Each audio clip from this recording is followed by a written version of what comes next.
রোজা মাসে যতই কম রান্না করি না কেন মনে হয় যে রান্না বেশি হয়ে গিয়েছে। এবং রোজা মাসে কিন্তু এত আইটেমও খাওয়া যায় না, তো অল্প আইটেম হলেও কিন্তু হয়ে যায়। আর বাড়ির একমাত্র জামাইকে আজকে দাওয়াত দিয়ে খাওয়ালাম। সব কিছু নিয়ে থাকছে আজকের এই ব্লগ। সো হ্যালো ফ্রেন্ড, কেমন আছেন সবাই? আই হোপ আপনারা সবাই ভালো আছেন, আমিও ভালো আছি। তো বরাবরের মতো বড় একটা ভিডিও নিয়ে চলে আসলাম। তো প্রথমেই দেখাচ্ছি মাংস।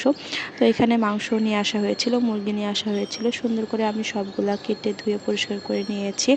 দেন আমি মাংসটা বসিয়ে দেব। তো দেখতেই পাচ্ছেন মাংসটা আমি রাইস কুকারে প্রেসার কুকারে বসাই দিচ্ছি। তো এখানে পরিমাণ মতো আমি আদা দিয়ে দিলাম, পরিমাণ মতো রসুন আর বাটা দিয়ে দিয়েছি।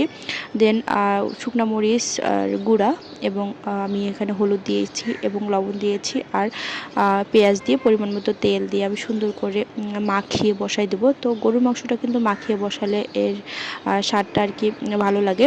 তো দেখতে পাচ্ছেন এখানে আমি প্রেসার কুকারে ঢাকনাটা দিয়ে ওই চুলায় বসিয়ে দিয়েছি মাংসটা। আর এই চুলায় আমি এখানে আর কি মশলাটা করতেছিলাম যে আমি মুরগিটা রান্না করব সেজন্য।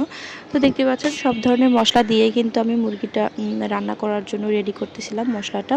তো এখানে সব ধরনের মশলা দিয়ে আদা রসুন দিয়ে দিলাম। আদা রসুন দিয়ে দেওয়ার পর আমি এখন মশলাটা যখন হয়ে গিয়েছে দেন আমি ওখানে মুরগিটা দিয়ে দিব। আপনারা দেখতেই পাচ্ছেন মুরগিটা দিয়ে আমি সুন্দরভাবে কষিয়ে নেব।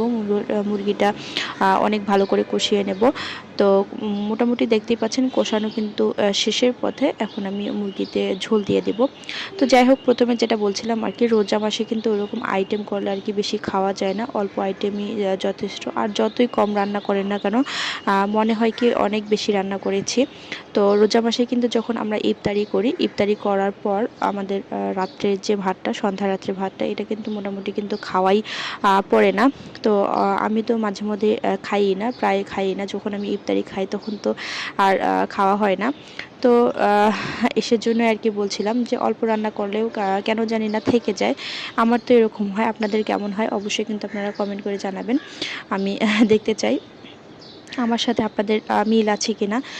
তো দেখতে পাচ্ছেন আপনাদের সাথে কথা বলতে বলতে আমার এখানে গরুর মাংসটা হয়ে গিয়েছে। আমি গরুর মাংসটা আজকে একটু বেরেস্তা করে দিয়েছি এবং এখানে মুরগির মাংসও বেরেস্তা করে দিব। তো এটা কিন্তু আমার রোজা মাসের আগের ভিডিও। তো এই কয়েকদিন আমি অনেক ব্যস্ত, সেজন্য ভিডিও ওইভাবে করতে পারি নাই। তো সেজন্য আগের ভিডিও আপনাদের সাথে শেয়ার করলাম। তো আমি আমাদের বাড়ির একমাত্র জামাইকে দাওয়াত দেওয়া হয়েছিল, তো আমার একমাত্র ননাসের হাজবেন্ডকে। তো সবাই এসেছিল, সবাই এসে আর কি দাওয়াত খেয়ে গিয়েছিল। সেটারই আমি ভিডিও করে রেখেছিলাম। সময়ের অভাবে ভিডিওটা ওইভাবে আর কি করা হয়নি, মানে এডিট করা